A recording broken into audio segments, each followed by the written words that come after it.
एक सहारो राम मारो, एक सहारो राम, एक सहारो राम मारो, एक सहारो राम। विपदोना वादळ उमटे ने, विपदोना वादळ उमटे ने, झंझावी फरी वाट। तूटे सढने डूबे नैया, तूटे सढने डूबे नैया, रहे न कोई संगात। सुकान तारू नाम मारो, एक सहारो राम।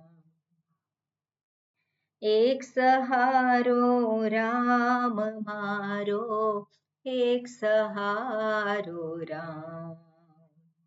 वाला जनवेरी थई बैसे, वाला जनवेरी थई बैसे, छूटे स्वजननो साथ। प्रगटे मनमा घोर निराशा, प्रगटे मनमा घोर निराशा, रहे न कोई संगात। हइये एक ज हाम मारो, एक सहारो राम। एक सहारो राम मारो, एक सहारो राम। हो ऊघो पण एमहि जागे, हो ऊघो पण एमहि जागे, रहे सदाय सजाग।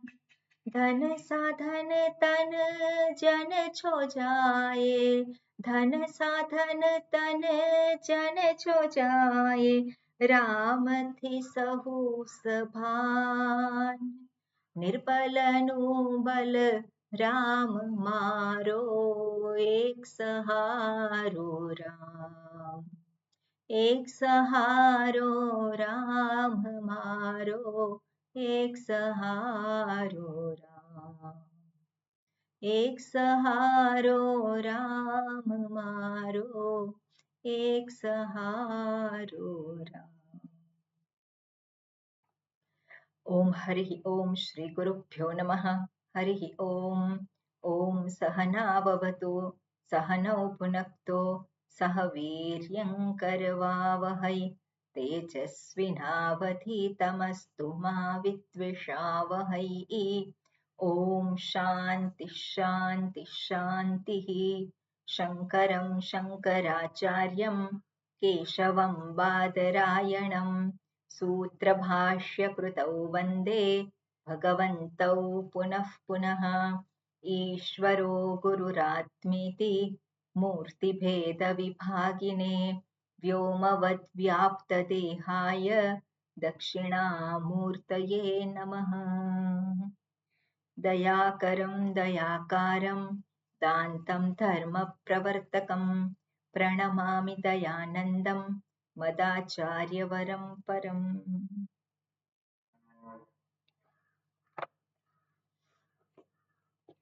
ઓકે, મંગલાચરણનું વાક્ય અને 10મો અને 11મો મંત્ર. ઓકે, કોણ છે? બરોબર. હા, જયવિંદર.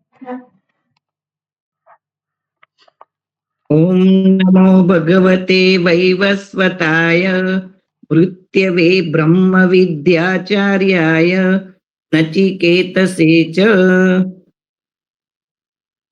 यदा पञ्चावतिष्ठन्ते ज्ञानानि मनसा सह बुद्धिश्च न विचेष्टति तामाहुः परमां गतिं तां योगमिति मन्यन्ते स्थिरामिन्द्रियधारणाम् अप्रमत्तस्तदा भवति योगो हि प्रभवाप्ययौ. Very good.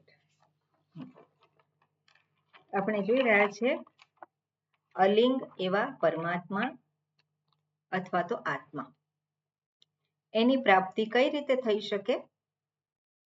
તો ઇન્દ્રિયો, મન, બુદ્ધિ દ્વારા ન થઈ શકે. બરાબર ને?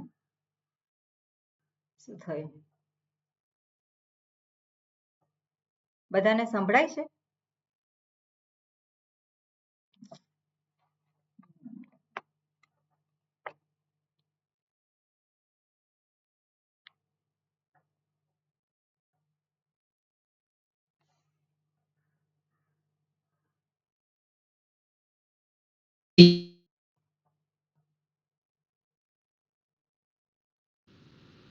હા એટલે પણ બધા જો સંભળાય છે? આપણે ડેવલપ કર્યું છે રાઈટ. હા સંભળાયું. બરોબર, ઓકે. ચાલ, લાઈટ ગઈ અને પાછી આવી. ચંદ્રિકાબેન, મારામાંથી બધા શ્લોકો જતા રહ્યા છે. ઓકે, પાછું મોકલી આપીશ. ઓકે, આમાં શું કહ્યું છે? વલ્લભીબેન કેટલો મંત્ર છે ફરી કર. શું થયું ગોપાલભાઈ? વલ્લી બોલજો ને, વલ્લી કેટલામી અને મંત્ર કેટલામો? છેલ્લી વલ્લી છે હા, અને એમાં 10મો 11મો મંત્ર છે. હા બસ ઇનફ. સાવ ઓકે ઓકે બરાબર. ઓકે, માં શું કહે છે? અલિંગ જે છે એની પ્રાપ્તિ કઈ રીતે થઈ શકે? આપણી પાસે જે કંઈ સાધનો છે, ઇન્દ્રિયો, મન, બુદ્ધિ, એના દ્વારા અલિંગ એવા આત્મા અથવા તો પરમાત્માની પ્રાપ્તિ થઈ શકે નહીં. પહેલી એ વાત આપણે જાણવાની. કેમ? કારણ કે ઇન્દ્રિય, મન, બુદ્ધિ એનાથી જાણી શકાય ખરું, પણ કોને જાણી શકાય? આત્મા અથવા તો પરમાત્મા કહીએ, એનાથી જે જુદું છે એને જાણી શકાય. એનાથી જુદું એટલે કોણ? એટલું શું? એટલે જગત. જગત અંતર્ગત જે કંઈ વિષયો છે એ વિષયો ઇન્દ્રિયો, મન, બુદ્ધિનો વિષય બની શકે, પણ આત્મા અથવા તો પરમાત્મા એ બુદ્ધિનો વિષય બની શકે નહીં, ઇન્દ્રિયોનો વિષય બની શકે નહીં. આ વસ્તુ આપણને સ્પષ્ટ હોવી જોઈએ. બરોબર? એટલે ઇન્દ્રિયો એ સાધન નથી, મન એ સાધન નથી, બુદ્ધિ એને માટે ઓળખવાનું સાધન નથી. આવું કયા પછી શ્રુતિ વાત કરે છે કે કેમ સાધન નથી? તે ચક્ષુરાદિ વિષયો રૂપ નથી. એટલે ન સંદૃશે તિષ્ઠતિ રૂપમસ્ય. આત્મા એનું કોઈ રૂપ, કયું રૂપ છે આત્માનું? એ કોઈ રૂપ નથી. એની કઈ વાસ છે? આત્માની કઈ વાસ છે? એની કોઈ વાસ નથી. આત્માનો કયો શબ્દ છે? એનો કોઈ શબ્દ નથી. એનો કયો રસ છે? તેનો કોઈ રસ નથી. એટલે શબ્દ, સ્પર્શ, રૂપ, રસ, ગ્રહણ એ આત્મામાં નથી. અને ઇન્દ્રિયો થકી એ જ ગ્રહણ થઈ શકે કે જે શબ્દાદિ વિષયરૂપ હોય. ઇન્દ્રિયો એ શું કરે છે? વિષયને અંદર મનમાં પહોંચાડે છે અને એ રીતે ભાન થાય છે. તો મન પણ જે છે એ એને પામી શકે નહીં અને બુદ્ધિ પણ એને ન પામી શકે. એટલે આ રીતે કહ્યું કે અલિંગની પ્રાપ્તિ ઇન્દ્રિય, મન, બુદ્ધિ દ્વારા ન થઈ શકે. કેમ ન થઈ શકે? કારણ કે આત્મા એ કોઈ વિષય રૂપ નથી. આ સ્પષ્ટ છે? અને છતાં પણ આત્મ સ્વરૂપને પામવા માટે અથવા તો પરમાત્માને પામવા માટે આપણી પાસે સાધનો કયા છે? તો સાધનો એ જ છે. ઇન્દ્રિયો, મન, બુદ્ધિ એ જ છે. બરાબર ને? આપણી પાસે કયા સાધનો છે? બીજા કોઈ સાધનો નથી. એટલે આ સાધનોની સહાયથી જ એની પ્રાપ્તિ કરવાની છે. પણ જેવી રીતે વિષયોને ગ્રહણ કરીએ છીએ એવી રીતે નહીં. જેવી રીતે વિષયોનું ભાન થાય છે આ તરીકે, કારણ કે હુંથી જુદા છે. પણ અહીંયા તો જેને મારે પ્રાપ્ત કરવું છે એ હું પોતે જ છું. તો જે હું પોતે જ છું એની પ્રાપ્તિ કેવી રીતે થઈ શકે? વિષયરૂપ જે નથી, જે પોતે વિષયી છે, વિષયોને ગ્રહણ કરનારો છે, જે દ્રશ્ય નથી પણ કોણ છે? દ્રષ્ટા પોતે છે. તો દ્રષ્ટા પોતે પોતાને કેવી રીતે જાણી શકે? કેવી રીતે જોઈ શકે? ના જોઈ શકે. પહેલો એનો જવાબ શું હોય? ના જોઈ શકે. તો કેવી રીતે જોઈ શકાય? તો એની સહાયથી જ એને જોવાનું છે. તો એની સહાયથી કેવી રીતે? એટલે પછી અહીંયા શ્રુતિ દર્શાવે છે કે હૃદા મનીષા મનસાભિકૃપ્ત. હૃદા એટલે નિશ્ચયાત્મિક બુદ્ધિ. મનીષા, તો મનીષા એટલે શું છે? મનસા અભિકૃપ્ત. સો મન જે છે એને પામવા માટે સમર્થ બને એ રીતનું તૈયાર કરવાનું છે. એટલે એને પામવા, એનાથી એને પામી શકાય નહીં, સ્વરૂપને પામી શકાય નહીં, અને છતાં પણ એની જ સહાય લઈ અને આપણે એને પામવાનું છે. પણ એને જ્યારે પામીએ છીએ એમાં ભેદ એટલો છે કે જ્યારે વિષયોને આપણે પામીએ છીએ ત્યારે આ રૂપે પામીએ છીએ. જ્યારે ઇન્દ્રિયો બુદ્ધિ મનની સહાય લઈ અને હુંને પામીએ છીએ ત્યારે આ રૂપે એ પામતા નથી. ત્યારે કઈ રીતે પામવાના છે? હું છું. હું એ કોઈ વિષય નથી. બરાબર? આ વસ્તુ આપણે ધ્યાનમાં રાખવાની. અને એને માટે ઇન્દ્રિયોને બંધ કરવાની જરૂર નથી. એનો અર્થ શું થાય? કે એને પામવા માટે ઇન્દ્રિયોથી નથી પામી શકાતું, એટલે ઇન્દ્રિયોની હવે કોઈ જરૂર નથી. એટલે આંખો બંધ કરી દો, બધો એ કરી અને ધ્યાનમાં બેસી જાઓ. તો એવી રીતે એની પ્રાપ્તિ થઈ શકે નહીં. ના ઇન્દ્રિયોથી, ના મનથી, ના બુદ્ધિથી એવી રીતે એની પ્રાપ્તિ ના થઈ શકે. છતાં પણ એનો ઉપયોગ કરીને જ આપણે પ્રાપ્તિ કરવાની છે. પણ એ મુખ્ય નથી. મુખ્ય શું છે? તો મુખ્ય છે શ્રવણ, મુખ્ય છે મનન, મુખ્ય છે નિધિધ્યાસન. બરાબર? એટલે સ્વતંત્ર વિચાર કરીએ, સ્વતંત્ર રીતે ઇન્દ્રિયોનો ઉપયોગ કરીએ તો આપણે એને ઓળખી શકીએ નહીં, એને પામી શકીએ નહીં. અને એટલા માટે આપણે બાહ્ય કંઈક સાધનની આવશ્યકતા છે. બાહ્ય સાધન એટલે કયું સાધન? તો શ્રુતિ છે. શ્રુતિ, વેદાંત. વેદાંત એ બાહ્ય સાધન છે. જેવી રીતે આપણે જ ચશ્મા પહેર્યા હોય અને ચશ્માને શોધીએ. ચશ્મા પહેરી અને ચશ્માને શોધીએ. એવું થાય કે નહીં? એવું થાય ઘણી વખત. એવું ક્યારેક થઈ શકે. તો ચશ્મા પહેરીને ચશ્મા શોધતા હોઈએ તો ક્યારે મળે ચશ્મા? ક્યારે એ થાય?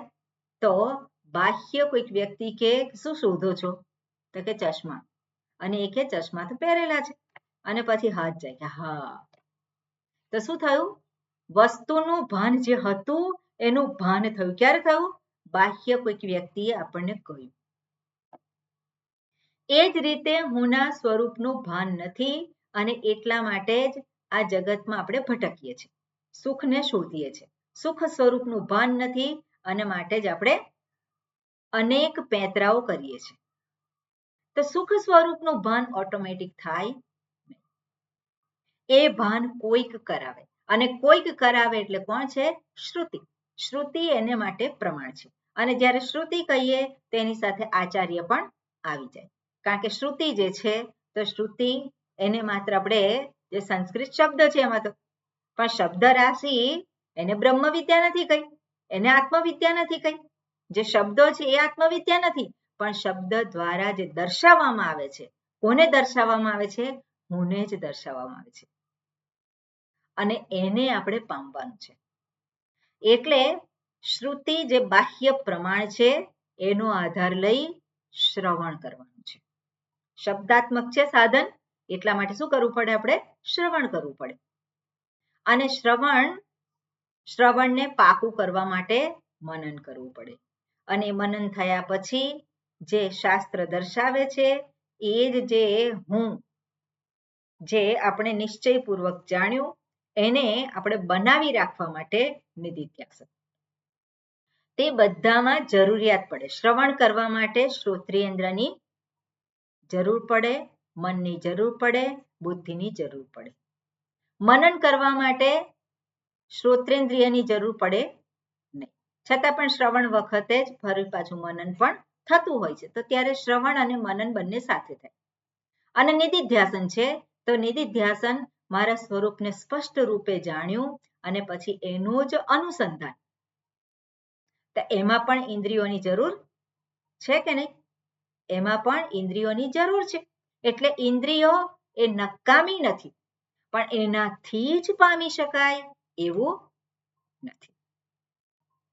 અને એટલા માટે શ્રવણ, મનન અને નિધિધ્યાસન રૂપ જે સાધનો છે એનું અહીંયા નિરૂપણ કર્યું છે. હવે આપણે થોડુંક શ્રવણ, મનન અને નિધિધ્યાસન કોને કહેવાય એના સંદર્ભમાં થોડીક વાત આપણે જોઈએ. વેદાંત પરિભાષામાં એને આપેલું છે કે શ્રવણ એટલે શું, મનન એટલે શું અને નિધિધ્યાસન એટલે શું. તો ત્યાં કહું છે શ્રવણમ નામ વેદાંતાનામ અદ્વિતીય બ્રહ્મણી તાત્પર્ય અવધારણ અનુકૂલા માનસી ક્રિયા. આજે છે મનની ક્રિયા, મનમાં થતી ક્રિયા છે. પણ કઈ છે? તો કે વેદાંતાનામ એટલે વેદાંતનું જે અદ્વિતીય બ્રહ્મણી, જે અદ્વિતીય બ્રહ્મ અથવા તો આત્મા, એમાં જ તાત્પર્ય છે. એ જ એનું તાત્પર્ય છે એવી માનસ ક્રિયા. શ્રવણ એટલે શું છે? જે કંઈ શ્રુતિ દર્શાવે છે એમાં એનું તાત્પર્ય શું છે? બ્રહ્મમાં જ તાત્પર્ય છે. આત્મા અથવા તો આપણે પરમાત્મા કહીએ એ જ એનું તાત્પર્ય છે એવી માનસ ક્રિયા, એનો નિશ્ચય કરવા માટેની માનસ ક્રિયા, એને કહેવાય શ્રવણ.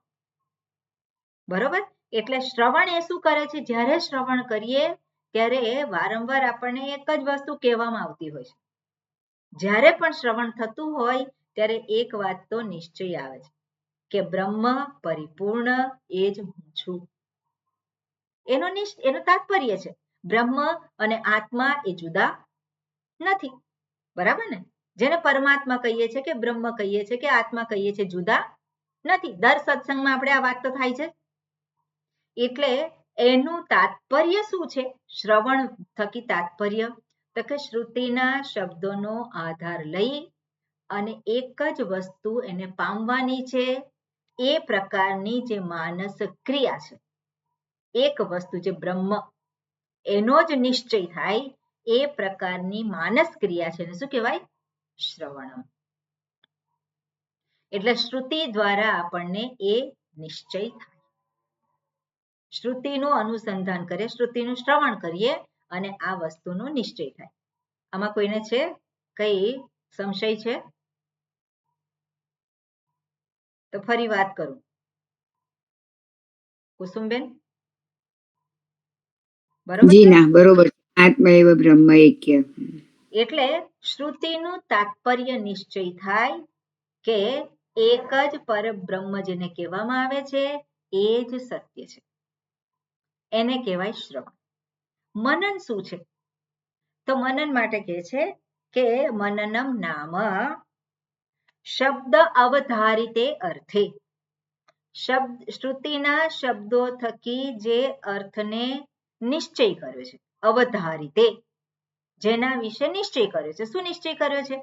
કે શ્રુતિનું તાત્પર્ય એકમાત્ર બ્રહ્મને દર્શાવવાનું છે. એ તાત્પર્ય જે છે એનો નિશ્ચય કર્યો. હવે આ જે નિશ્ચય થયેલો છે એ અવધારિતે અર્થે માનાંતર વિરોધ શંકાયામ. હવે માનાંતર, માન એટલે પ્રમાણ અને માનાંતર એટલે અન્ય પ્રમાણ. બરાબર? માનાંતર આપણે જોયો છે આ સમાસ મયુર વ્યંસકારી. રાજાંતર એટલે અન્ય રાજા. બરાબર? એટલે માનાંતર એટલે શું છે? અન્ય પ્રમાણ અને અન્ય પ્રમાણનો વિરોધ. માનાંતર વિરોધ શંકાયામ તન નિરાકરણ અનુકૂલ વ્યાપાર. અને એનું નિરાકરણ થાય એ પ્રકારનો પ્રવૃત્તિ. કઈ પ્રવૃત્તિ? માનસી પ્રવૃત્તિ, માનસી ક્રિયા.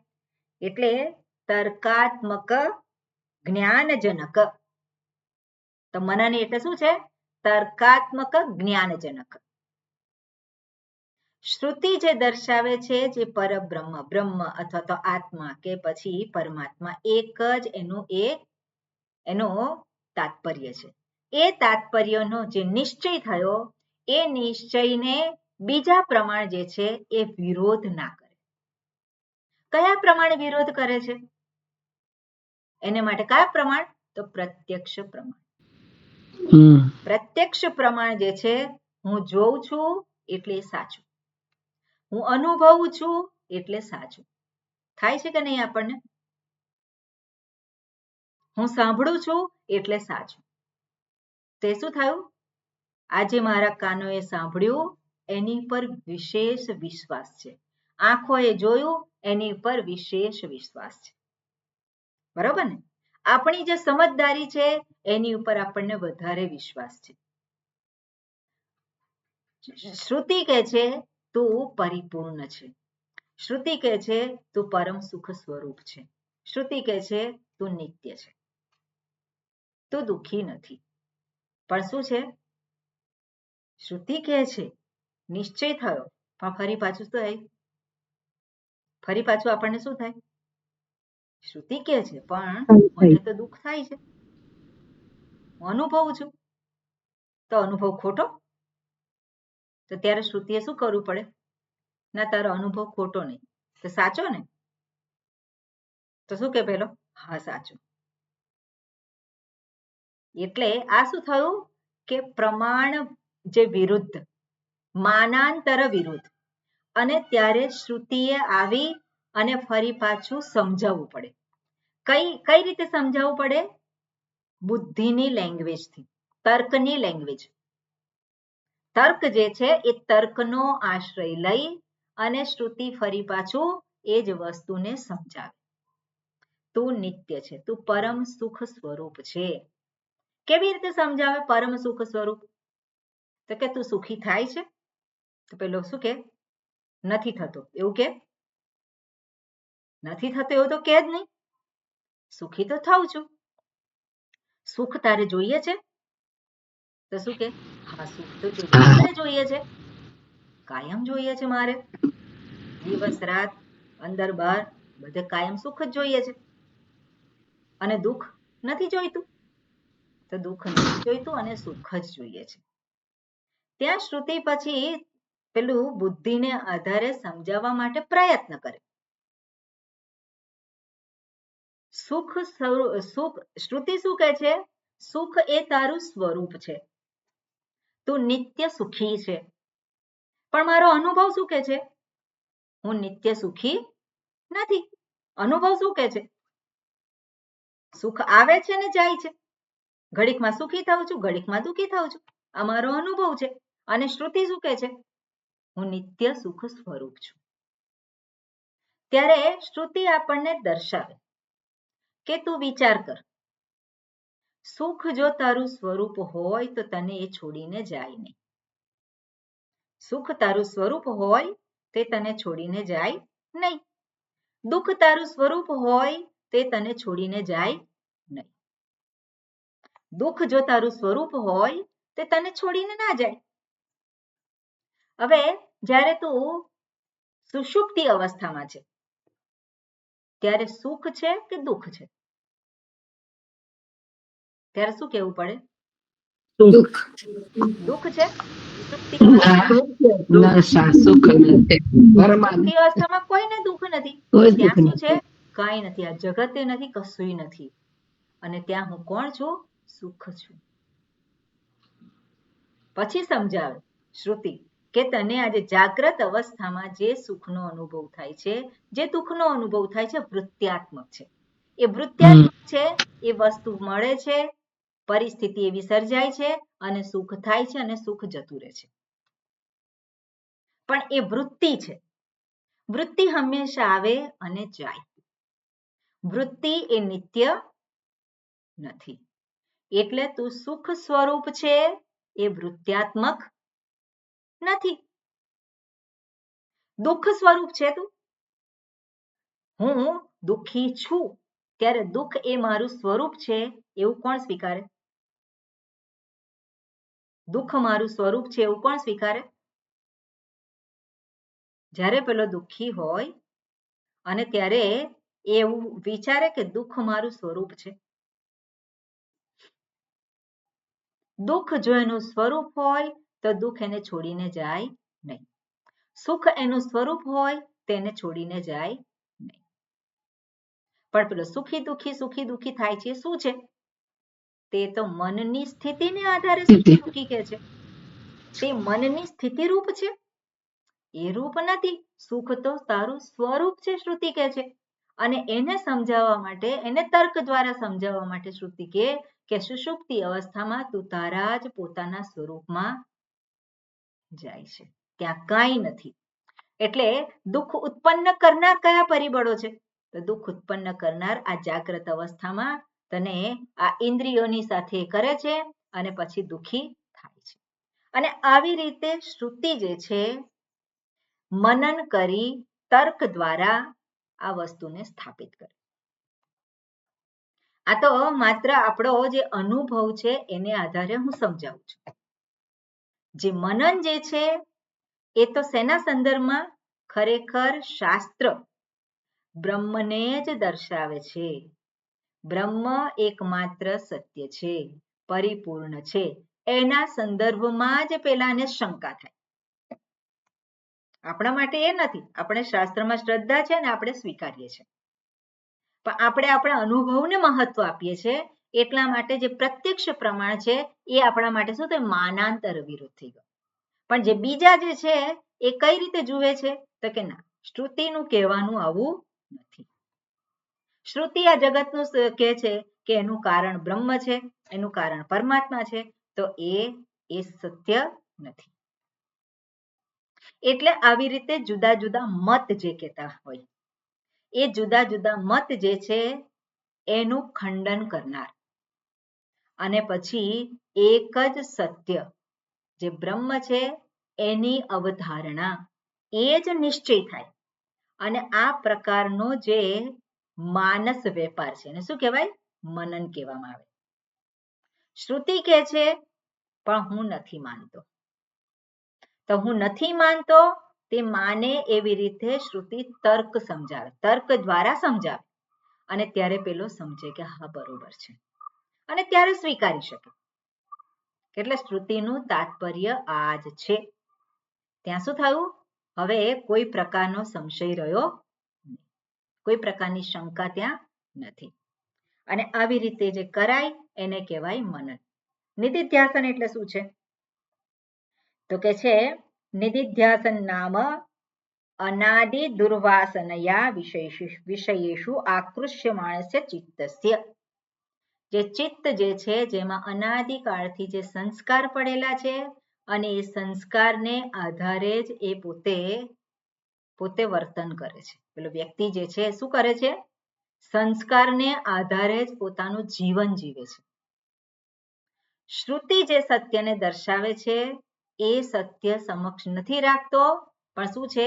વારંવાર એને પોતાના જે સંસ્કાર છે એને આધારે આદતથી, આપણે કહે ને આદતથી મજબૂર, તો પેલો આદતથી શું થયો? એના વ્યવહારમાં પ્રવૃત્ત થાય છે. એટલે એ જે સંસ્કાર જે ઊભા થયા છે ને શેના સંસ્કાર છે? તો અત્યાર સુધીના જીવનમાં આપણને શેના સંસ્કાર ઊભા થયેલા છે? આ શરીર એને જ આપણે હું ગણીએ છીએ, ઇન્દ્રિયોને હું ગણીએ છીએ. આ જે મારા છે એને આપણે કરીએ છીએ આત્મીય. અને એટલું જ નહીં, આ વિષયો જે છે જગતના છે એને ભોગવું અને મને સુખ થાય છે. આ વ્યક્તિ નખ હોય તો મને રાહત થાય છે. તો આ બધું જે છે એ શું દર્શાવે છે? આસક્તિ, અનાત્મામાં આસક્તિ. એટલે સંસ્કાર જે છે એ સંસ્કાર આદતો એને આધારે પેલો વ્યવહારમાં પ્રવૃત્ત થાય, એને આધારે જ પોતે ફરી પાછું જીવન જીવે છે. પણ એક વખત નિશ્ચય થયો, શંકા નથી, અને પછી શું કરવાનું છે?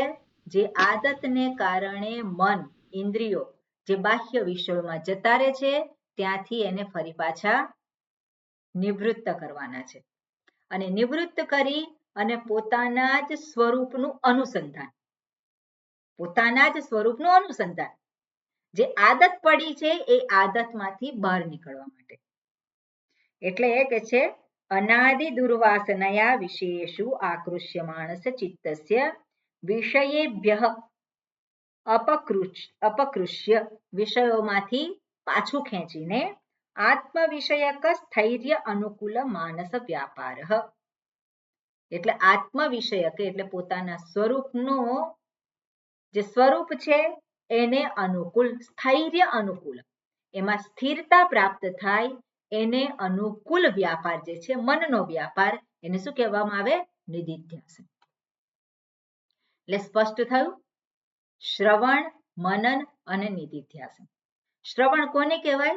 કે શ્રુતિનું તાત્પર્ય આ જ છે, અને શ્રુતિનું તાત્પર્ય શેમાં છે? બ્રહ્મમાં જ છે. બ્રહ્મમાં જ છે એટલે કઈ રીતે જોવાનું? બ્રહ્માત્મૈક્ય, આત્મા અને બ્રહ્મ એક જ છે એ જ એનું તાત્પર્ય છે. મનન કોને કહેવાય?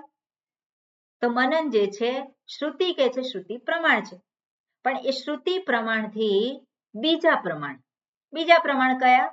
તો મુખ્યત્વે પ્રત્યક્ષ પ્રમાણ છે, અને બીજા ઉપમાન છે, અનુમાન છે, તે બધા પ્રમાણ છે.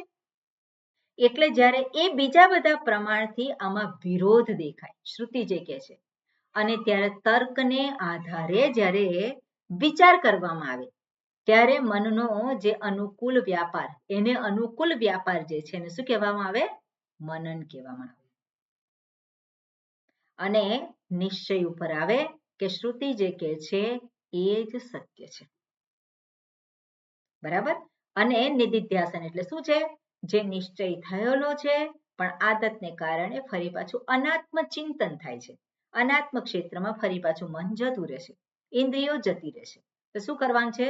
ત્યાંથી એને પાછી લાવી અને આત્મ અનુસંધાનમાં ગોઠવવાનું. એને શું કહેવાય? એને કહેવાય નિધિધ્યાસન.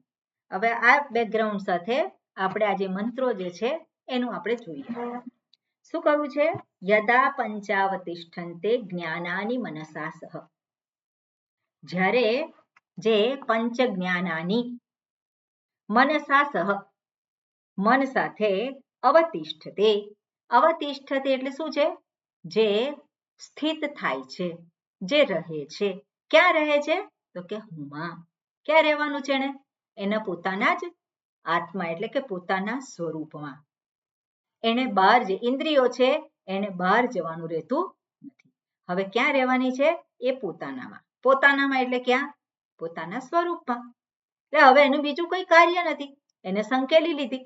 અને આવી રીતે જ્યારે કરે છે યદા પંચાવતિષ્ઠન્તે જ્ઞાનાની મનસા, એટલું જ નહીં, બુદ્ધિશ્ચ ન વિચેષ્ટતિ, બુદ્ધિ જે છે એ પણ એમાંથી ચલિત થતી નથી. એટલે બુદ્ધિનું પણ કામ નથી રહ્યું. શ્રવણ, મનન અને નિધિધ્યાસન ત્રણેય દ્વારા જે કરવાનું છે એ કરેલું છે. બુદ્ધિનું કામ શું છે? તર્કને આધારે સમજાવવાનું. જ્યાં શ્રુતિ જે કહે છે અને એની અંદર એને સત્યતા નથી દેખાતી, તો તર્કને આધારે એ જ બુદ્ધિ થકી એ જ સત્યને સ્થાપિત કરવાનું છે. અને એવી જે પ્રવૃત્તિ છે એ બુદ્ધિની, પણ એના પછી શું છે? તો એ બુદ્ધિનું કાર્ય રહેતું નથી. એટલે બુદ્ધિ પોતાના સ્વરૂપમાં સ્થિત થાય છે. અને આવી જે બુદ્ધિ જે છે જે પોતાના સ્વરૂપમાં સ્થિત થઈ ગઈ છે, ઇન્દ્રિયોનું કોઈ કામ રહ્યું નથી, એટલે ઇન્દ્રિયો પણ પોતાના સ્વરૂપમાં સ્થિત થઈ ગઈ છે. આ પોતાના સ્વરૂપમાં સ્થિત થઈ ગઈ છે એને આપણે એવી રીતે લેવાનું કે હવે ઇન્દ્રિયોનું કોઈ કામ રહ્યું નથી. આ સ્વરૂપમાં સ્થિત થઈ ગઈ છે એટલે આપણે વસ્તુ આપણે પાછી કલ્પના કરવી પડે. પણ આપણે એવી રીતે લેવાનું કે હવે ઇન્દ્રિયોને એના ક્ષેત્રનું કોઈ કામ રહ્યું નથી, બુદ્ધિને એના ક્ષેત્રનું કોઈ કામ રહ્યું નથી, મનને એના ક્ષેત્રનું કોઈ કામ રહ્યું નથી. જે બહાર જે વિષયોમાં જે જાય છે એ કોઈ પ્રયોજન હવે રહ્યું નથી. એટલે એવી જે બુદ્ધિ છે, એવું જે મન જે છે એ સ્વરૂપમાં સ્થિત છે, એવું આપણે અહીંયા એ ગ્રહણ કરવાનું. ઓકે, અને એ વસ્તુ જે છે એને કહ્યું છે તામ, એ સ્થિતિ જે છે આહુહુ પરમામ ગતિમ, એને પરમ ગતિ કહેલી છે. આપણે જોઈએ કે સુષુપ્તિ અવસ્થામાં શું થાય છે ઇન્દ્રિયોનું, મનનું શું થાય છે, બુદ્ધિનું શું થાય છે? તો ઇન્દ્રિયો બાહ્ય વિષયમાં પ્રવૃત્ત નથી, મન પ્રવૃત્ત છે, મન પણ નથી, બુદ્ધિ પણ નથી, તો ક્યાં છે? ક્યાં છે? તો આપણે એવું જ કહેવું પડે કે સ્વરૂપમાં છે. પણ સ્વરૂપમાં છે એવું આપણે કેવી રીતે નક્કી કરી શકીએ? એટલે આપણે એ વસ્તુને જોવાની કે સુષુપ્તિમાં જેવી રીતે ઇન્દ્રિય, મન, બુદ્ધિ એનું કોઈ કાર્ય નથી, એટલે ક્યાં છે? તો સ્વરૂપમાં છે, એની જગ્યાએ છે. આપણે એવું કહીએ ક્યાં છે? એની જગ્યાએ છે. કઈ જગ્યા? કઈ જગ્યા શોધવાની આપણે? શરીર જ આપણું સ્વરૂપમાં. શરીરની જગ્યા છે? સ્વરૂપ, જગ્યા છે પોતાનું શરીરની સ્વરૂપ, જગ્યા નથી. કેમ? કારણ કે સ્વરૂપમાં. ઇન્દ્રિયો છે સૂક્ષ્મ છે. શરીર એને માટે ગોલક છે, જેવી રીતે ગોખલો, ગોખલામાં વસ્તુ હોય, જેવી રીતે આ જે છે એને આંખ કહીએ છીએ, પણ ચક્ષુરેન્દ્રિય એટલે આંખ નહીં. ચક્ષુરેન્દ્રિય એટલે આ જે સ્થૂળ આંખ જે છે એની પાછળ જોવાનું સામર્થ્ય જે સૂક્ષ્મ છે, બરાબર ને? અને એ જ્ઞાનેન્દ્રિયો જ્યારે કહીએ તો જ્ઞાનેન્દ્રિય સૂક્ષ્મ છે. એટલે જે સૂક્ષ્મ છે એનું શું થાય છે? સુષુપ્તિ અવસ્થામાં શું થાય છે? તો કે એના સ્થાનમાં. પણ એનું સ્થાન કયું? આપણે અંતઃકરણ કહી શકીએ. અંતઃકરણ પણ એના સ્થાનમાં. તો અંતઃકરણના સ્થાનમાં એટલે કયું સ્થાન? એટલે આપણે હું કહેવું પડે. હવે હું એટલે કારણ કે આપણે તો શું છે, હું એટલે આપણા માટે તો આ શરીર જ થઈ જાય છે, એટલે અંદર બેસી ગયો. પણ અંદર એટલે શું? આ શરીરમાં? શરીરમાં ના કહેવાય. શરીર તો શું છે? માત્ર એનો પેલો ગોખલો છે આપણે કહીએ, એમાં કેવી રીતે બેસી શકે? શરીર સ્થૂળ છે અને આ ઇન્દ્રિયો સૂક્ષ્મ છે. તો શું કહેવું પડે? સ્વરૂપમાં સ્થિત થઈ ગઈ. અને એટલા માટે આપણે એવું, કારણ કે બુદ્ધિને આધારે બુદ્ધિની મર્યાદા છે, બધી વસ્તુઓ ના સમજી શકીએ, એટલે શ્રુતિ જે કહે છે એ વસ્તુને અમુકને માનવી પડે આપણે. અને પછી તર્ક દ્વારા અમુક વસ્તુઓ કહેતા હોય અને એ દ્વારા આપણે બુદ્ધિને શાંત કરવી પડે, નહીં તો પ્રશ્નો ઉભા જ થયા કરે અને એ પ્રશ્નોનો કોઈ અંત ના હોય, એનો કોઈ સ્પષ્ટ જવાબ ના હોય. ઓકે, એટલે શું કહે છે કે એના પોતાના સ્વરૂપમાં સ્થિત થયેલ છે અને એને જ પરમામ ગતિ, એ જ પરમ ગતિ કહેલી છે. પરમ અવસ્થા, ગતિ એટલે શું છે? એ જ એની સ્થિતિ એને કહેલી છે. અને તામ તામ જે પરમામ ગતિમ જે છે, યોગમ ઇતિ મન્યન્તે, એને જ યોગ તરીકે દર્શાવે છે. જેમાં સ્થિરામ ઇન્દ્રિય ધારણામ, જેમાં ઇન્દ્રિયો કેવી થઈ છે? ઇન્દ્રિય ધારણામ સ્થિરામ. હવે ઇન્દ્રિયોનું કોઈ કાર્ય રહ્યું નથી, મનનું કોઈ કાર્ય રહ્યું નથી, અને એ જે નથી, જે સ્થિર છે એ કોઈ જગ્યાએ જતી નથી. સ્થિરામ ઇન્દ્રિય ધારણામ અપ્રમત્ત તદા ભવતી. અને ત્યારે કે છે કે અપ્રમત્ત ભવતી. અપ્રમત્ત ભવતી યોગ હિ પ્રભવાપ્યય. હવે અહીંયા જે યોગ શબ્દનો પ્રયોગ કર્યો છે, અને પ્રભવ અપ્યય. તો પ્રભવ એટલે ઉત્પન્ન થવું, અપ્યય એટલે જતું રહેવું, નાશ થવું, નિવૃત્ત થવું. તો આ યોગ જે છે, કયો યોગ છે? તો ઇન્દ્રિયો એના સ્વરૂપમાં ગોઠવાઈ ગઈ, મન એના સ્વરૂપમાં ગોઠવાઈ ગયું, બુદ્ધિ એના સ્વરૂપમાં. આ ખાલી આપણે કહીએ છીએ ફિગરેટિવ, એનું કોઈ કાર્ય રહ્યું નથી. એનો અર્થ શું છે? એનું કોઈ કાર્ય રહ્યું નથી, બધા પોતપોતાના સ્થાનમાં ગોઠવાઈ ગયા છે. એટલે આ યોગ જે છે કેવો છે? પ્રભવ અપ્યય. જ્યાં સુધી ઇન્દ્રિયો, મન, બુદ્ધિ સ્થિર ના થાય ત્યાં સુધી આ યોગ જે છે કેવો છે? ઉત્પન્ન થનારો છે અને ફરી પાછો જનારો છે. પોતાના સ્વરૂપમાં જ્યારે સ્થિત થઈ ગયો ત્યારે પછી કાંઈ રહેતું નથી. પણ જ્યાં સુધી સ્વરૂપમાં સ્થિત નથી થતો ત્યાં સુધી તો શું છે? આવન જાવન, આવન જાવન. એટલે જ્યારે સ્વરૂપ અનુસંધાન કરે છે ત્યારે પોતાના સ્વરૂપમાં છે, પણ જ્યારે ફરી પાછું આદતને વસાત કે પછી સંસ્કાર વસાત ફરી પાછો એ જતો રહે છે જગતમાં, તો ત્યાં શું છે? ફરી પાછું ત્યાં પોતાના સ્વરૂપમાંથી ચ્યુત થઈ ગયો. ખરેખર એ સ્વરૂપ છે એ તો મારું પોતાનું છે જ, એમાંથી ચ્યુત ક્યારેય ના થઈ જવું. જે સ્વરૂપ છે બ્રહ્મ સ્વરૂપ, નિત્ય સુખ સ્વરૂપ, એમાંથી ચ્યુત ના થઈ શકું હું. પણ ચ્યુત શું થઈ જાય છે? ઇન્દ્રિય, મન, બુદ્ધિ. ઇન્દ્રિય, મન, બુદ્ધિ ફરી પાછું આદતને કારણે, ફરી પાછું જે છે એનું પોતાના સંસ્કારને કારણે એ એમાંથી ચ્યુત થઈ જાય છે સ્વરૂપમાંથી. એટલે શું થયું? એ એનું ચ્યુતિ થઈ, અપ્યય. અને ફરી પાછું અનુસંધાન કરે ત્યારે ફરી પાછું સ્વરૂપમાં ગોઠવાઈ જાય છે, પોતાનામાં ગોઠવાઈ જાય. એટલે શું થયું? ફરી પાછું એ પ્રભવ. એને માટે જાણે કે આ યોગ શું થયો? ફરી પાછું એનું ઉત્પન્ન થયો. એટલે ખરેખર આત્મ સ્વરૂપ જે છે એનો ઉદય કે અસ્ત થતો નથી. પણ આગળ પણ આપણે જોયું ઇન્દ્રિયોનો ઉદય થાય છે અને અસ્ત થાય છે. પણ એ ઇન્દ્રિયોનો ઉદય ક્યારે દર્શાવે? તો જાગ્રત અવસ્થામાં. અને સુષુપ્તિ અવસ્થામાં શું થાય છે? એનો અસ્ત થાય છે. પણ અહીંયા જે અર્થ દર્શાવે છે એ શું દર્શાવે છે?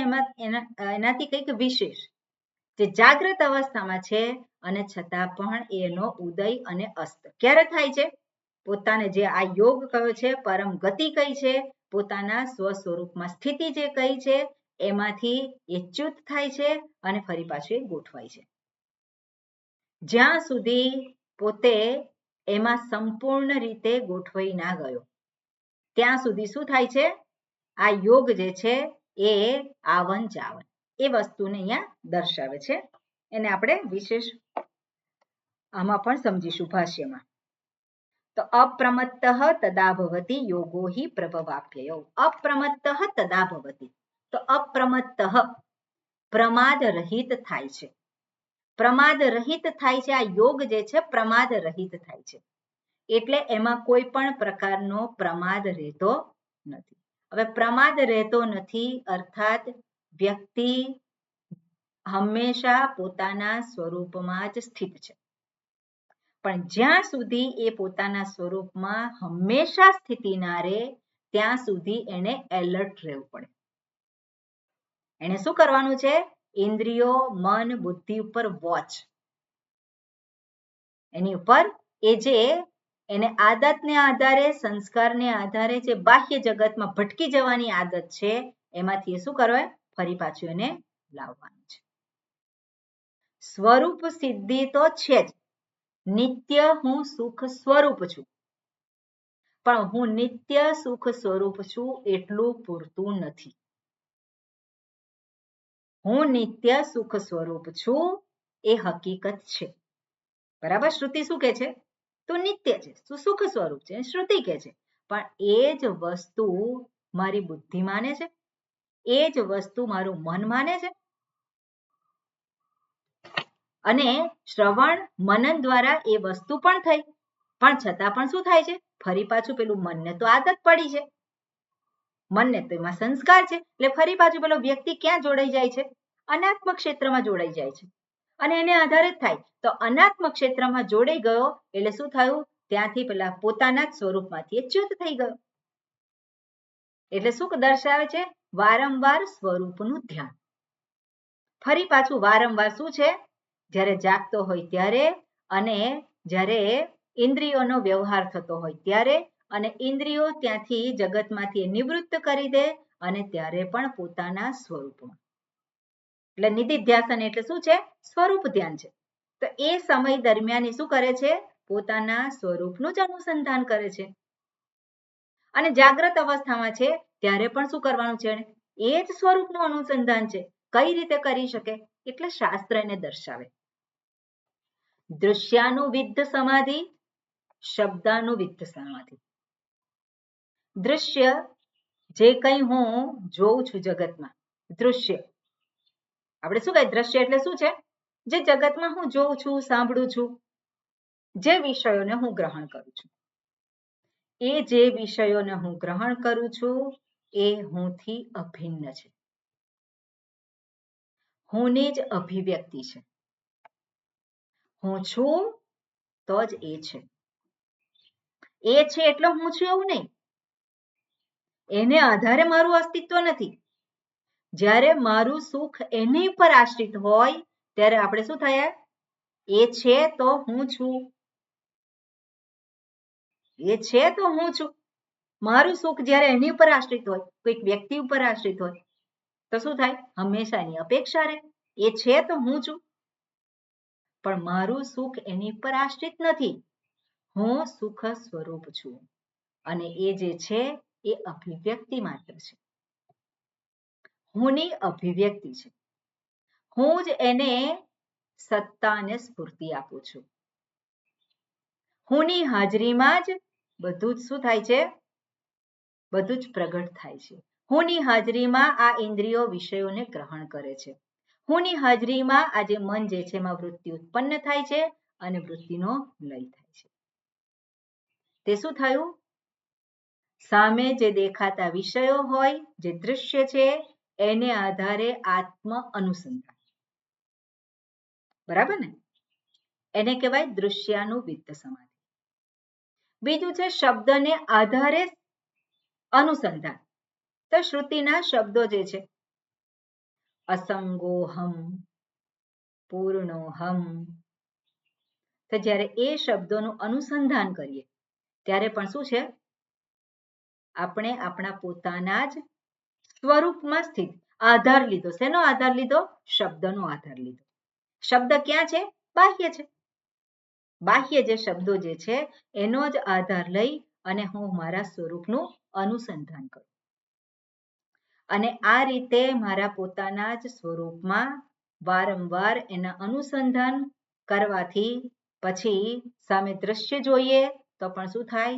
એ દ્રશ્યને આધારે હુંની સ્થિતિ નથી, પણ હું છું એટલે સામે દ્રશ્ય છે. અને જ્યારે હુંની અભિવ્યક્તિ છે, હું છું એટલે છે સત્ય કોણ છે? હું છું. અને ત્યારે એ જાગ્રત અવસ્થામાં પણ શું થયું? સમાધિસ્થ અવસ્થા. બરાબર ને? સ્વરૂપ સ્થિતિ છે. અને એ જે સ્વરૂપ સ્થિતિ છે એને અહીંયા કહ્યું છે અપ્રમત્તઃ. અપ્રમત્તઃ તદા ભવતિ. ક્યારે? સ્થિરામ ઇન્દ્રિય. ઇન્દ્રિયો જે બધી સ્થિર થઈ ગઈ. ઇન્દ્રિયો સ્થિર થઈ ગઈ એટલે આપણે સમજવાનું કે ઇન્દ્રિયો બંધ થઈ ગઈ એવું કહેવા માંગે છે એવું નહીં. ઇન્દ્રિયો બંધ, ઇન્દ્રિયો એના પોતાના કાર્યમાં પ્રવૃત્ત હોય કે ના હોય, પણ શું છે? એના પોતાના સ્વરૂપમાં છે. બરોબર? જાગ્રત અવસ્થામાં જ્યારે એ વ્યવહાર કરે છે ત્યારે ઇન્દ્રિયો જે છે એ માત્ર વ્યવહાર માટે છે. હુંનું ત્યાં બેભાન થઈ જાય એવું નથી. હુંનું ત્યાં ભાન છે. કયા હુંનું ભાન થાય છે? કયા હુંનું ભાન છે ત્યાં? જે નિત્ય, જે સુખ સ્વરૂપ છે, જે ચૈતન્ય સ્વરૂપ છે, એનું ભાન હંમેશા બની રહે છે. એટલે આ જગત જે છે એ હુંની અભિવ્યક્તિ છે. અને અભિવ્યક્તિ ક્યારેય પણ હુંની અંદર જે અધિષ્ઠાન રૂપ છે એને કોઈ રીતે ડિસ્ટર્બ કરી શકે નહીં. અને આ રીતે જ્યારે સ્વરૂપનું અનુસંધાન, સ્વરૂપમાં સ્થિતિ થાય, અનુસંધાન કરી અને સ્થિતિ થાય ત્યારે એને કેવું કહેવાય? અપ્રમત્ત યોગ. એમાં કોઈ હવે પ્રમાદ નથી, એમાંથી ચ્યુતિ નથી. પણ જ્યાં સુધી આ પ્રમાણે નથી ત્યાં સુધી તો શું થાય છે? સ્વરૂપ અનુસંધાન વારંવાર એને કરવું પડે. નિધિધ્યાસન જે છે હંમેશા એને વારંવાર કરવું પડે. ક્યારે? એક સ્થાનમાં બેસીને કરે ત્યારે, અને જ્યારે જગતની સાથે વ્યવહાર કરતો હોય ત્યારે પણ આ જ સત્ય નિશ્ચય થયો છે અને એ જ સત્યને ફરી પાછું શું કરે છે? એને જ ફરી પાછું એ સહાય જે શાસ્ત્ર જે દર્શાવે છે, જે રીતે કહે છે એની સહાય લઈ ફરી પાછું અનુસંધાન કરે છે, સ્વરૂપનું અનુસંધાન. બરાબર? આપણે સામાન્ય રીતે કેવું થતું હોય કે આ જગત જે છે એ ઈશ્વરની અભિવ્યક્તિ છે. એને તો આપણે સ્વીકારી લઈએ છીએ કે ઈશ્વર જ છે સર્વત્ર, પણ હું જ છું એવું સ્વીકારવામાં શું થાય છે? થોડું ત્યાં મન એને એટલું બધું પચતું નથી, એટલું ઇઝીલી મન સ્વીકારતું નથી. પણ હકીકત તો એ જ છે. હકીકત એનાથી જુદું નથી. આ જે જગત જે છે એનું જે સર્જન કર્યું છે, કોણે સર્જન કર્યું છે? આપણે કહે છે એ ઈશ્વરે સર્જન કર્યું છે. તો હું સર્જન કરતા બની ગયો? હું સર્જન કરતા નથી, એ રીતે નથી જોવાનું. પણ ઈશ્વર જેને કહેવામાં આવે છે એ સ્વરૂપ શું છે એનું? સત ચિત આનંદ, સત્યમ જ્ઞાનમ અનંતમ બ્રહ્મ. સર્જન કરતા હું છું એવું નહીં, પણ સર્જન કરતા રૂપે જે પરમાત્મા છે એ જ હું છું. બરાબર ને? તો એ જે છે એ સત્યને વારંવાર આપણે એનું અનુસંધાન કરવાનું છે. અને અનુસંધાન કરતા કરતા આ યોગ કેવો થઈ જાય? સ્થિર યોગ થાય. અપ્રમત્તઃ તદા ભવતી. એટલે આ પ્રમાણે અહીંયા વાત કરેલી છે. આપણે ગઈકાલે જોઈ રહ્યા હતા અને એ ભાષ્ય મને લાગે છે વાંચવાનું છે વચ્ચેથી 2 વાક્ય પછી. ઓકે, હા, કોણ વાંચશે? બરોબર, હા, પ્રજ્ઞાબેન આપ વાંચો.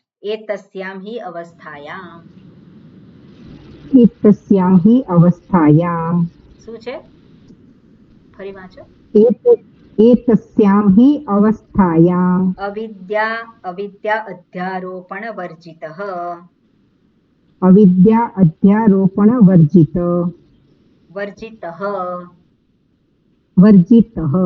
સ્વરૂપ પ્રતિષ્ઠઃ આત્મા.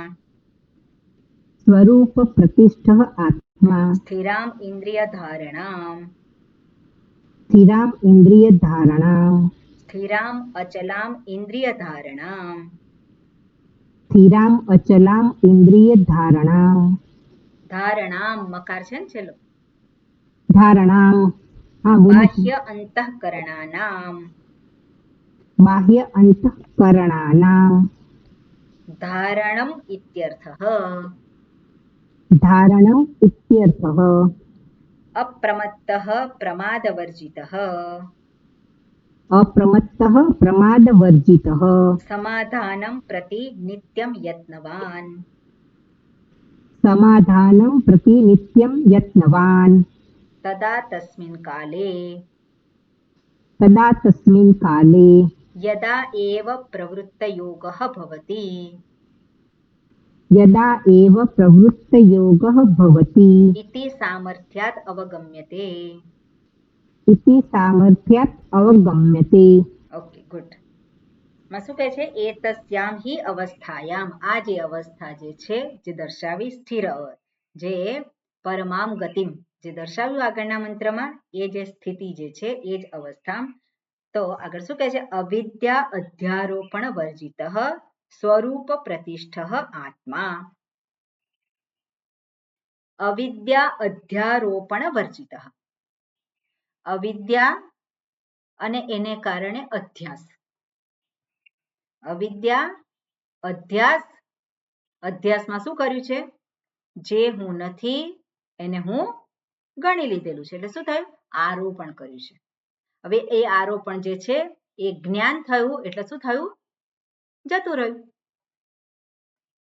હું અનિત્ય છું જ્યારે પેલો કે છે તો શેને આધારે કે છે હું અનિત્ય છું?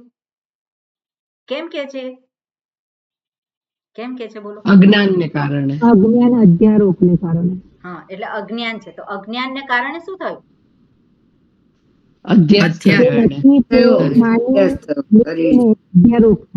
પોતાના સ્વરૂપને જાણ્યું નહીં. શરીર, મન, બુદ્ધિ, ઇન્દ્રિયોમાં.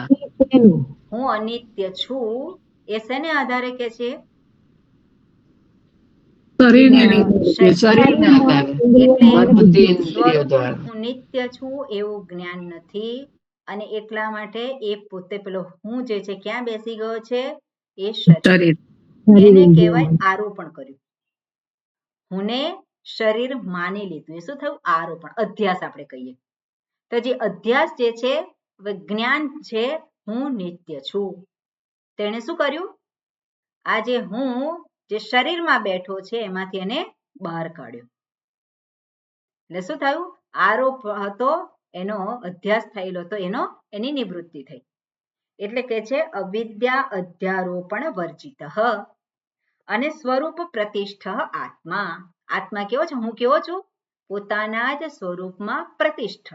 પ્રતિષ્ઠ એટલે શું છે? ખૂબ સારી. પ્રકર્ષેણ સ્થિતઃ. પ્રતિષ્ઠ, પોતાના જ સ્વરૂપમાં સારી રીતે સ્થિર થઈ ગયેલો છે, સ્થિત થઈ ગયેલો છે, એને જ કોણ કહેવાય? સ્થિરામ. અવસ્થાયામ, જે આ અવસ્થા જે છે, પરમામ ગતિમ જે કહી છે, આ અવસ્થા જે છે એના સંદર્ભમાં આ વસ્તુ કહી છે. ઓકે, એના પછી શું કહે છે?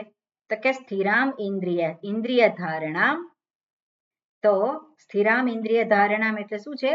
સ્થિરામ અચલામ ઇન્દ્રિય ધારણામ. અચલામ ઇન્દ્રિય ધારણામ એટલે ઇન્દ્રિયો ચલિત થતી નથી.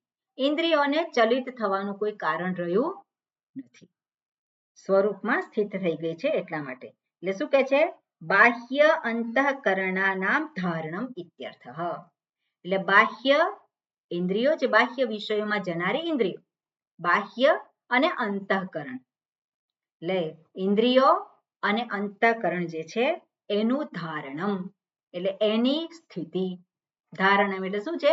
એની પોતાની સ્થિતિ. એ પ્રમાણે અહીંયા લેવાનું છે, એટલે પોતાના સ્વરૂપમાં એ સ્થિત થઈ ગયેલું છે. અને ત્યારે અપ્રમત્ત, એ વખતે શું છે? અપ્રમત્ત પ્રમાદ વર્જિત, ત્યાં પ્રમાદ રહ્યો નથી. હવે ઇન્દ્રિયો, મન બધું જ પોતાના સ્વરૂપમાં જ સ્થિત થઈ ગયું છે. જે આરોપણ થયેલું હતું ઇન્દ્રિયો, મન, બુદ્ધિનું, એ આરોપણ હવે શું છે? એ જતું રહ્યું છે. એટલે હું કોણ છું?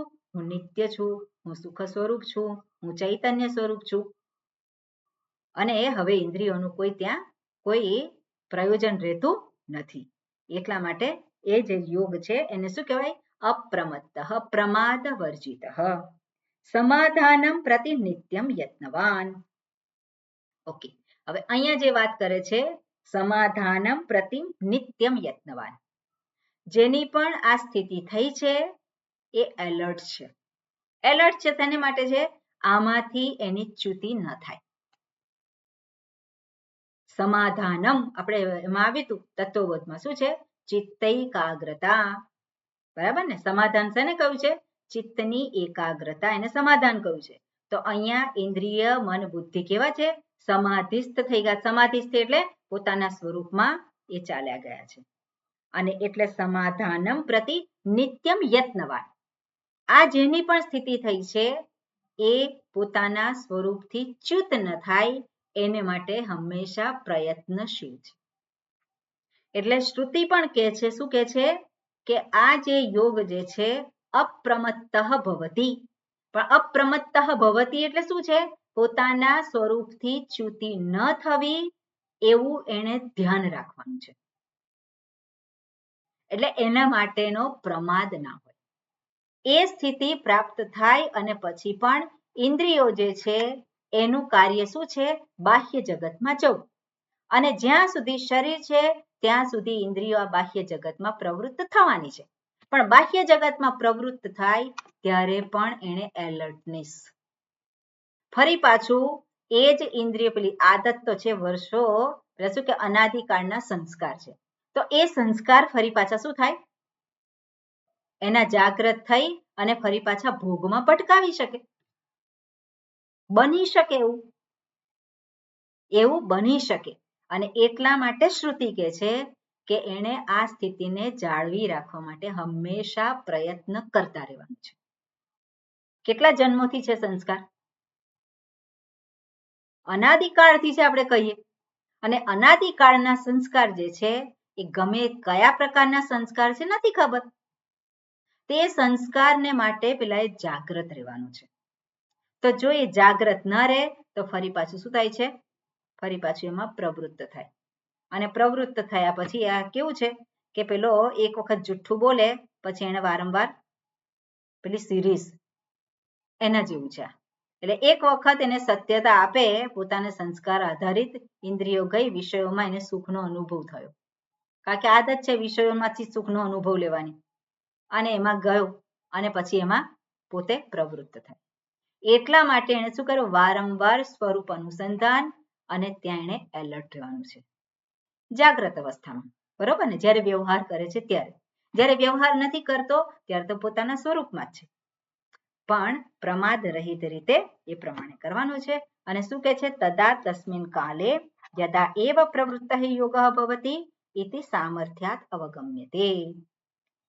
તદા તસ્મિન કાલે એ જ વખતે તે કાળે પ્રવૃત્ત યોગ યદા એવ પ્રવૃત્ત યોગ ભવતી જ્યારે જ્યારે એ પોતાના આ યોગમાં એ પ્રવૃત્ત થાય છે અને ત્યારે ત્યારે શું છે એના જ સામર્થ્યથી એ પોતે પોતાને જાણે છે કે અહમ સુખ સ્વરૂપ અહમ પૂર્ણ એ કાળે એને આ સ્પષ્ટ એને ભાન છે. ઓકે, બીજું આગળ જે છે એને આપણે આવતીકાલ જોઈશું. ઓમ પૂર્ણમદ પૂર્ણમિદં પૂર્ણાત પૂર્ણમુદચ્યતે પૂર્ણસ્ય પૂર્ણમાદાય પૂર્ણમેવાવશિષ્યતે. ઓમ શાંતિ શાંતિ શાંતિ. હરિ ઓમ શ્રી ગુરુભ્યો નમઃ. હરિ ઓમ.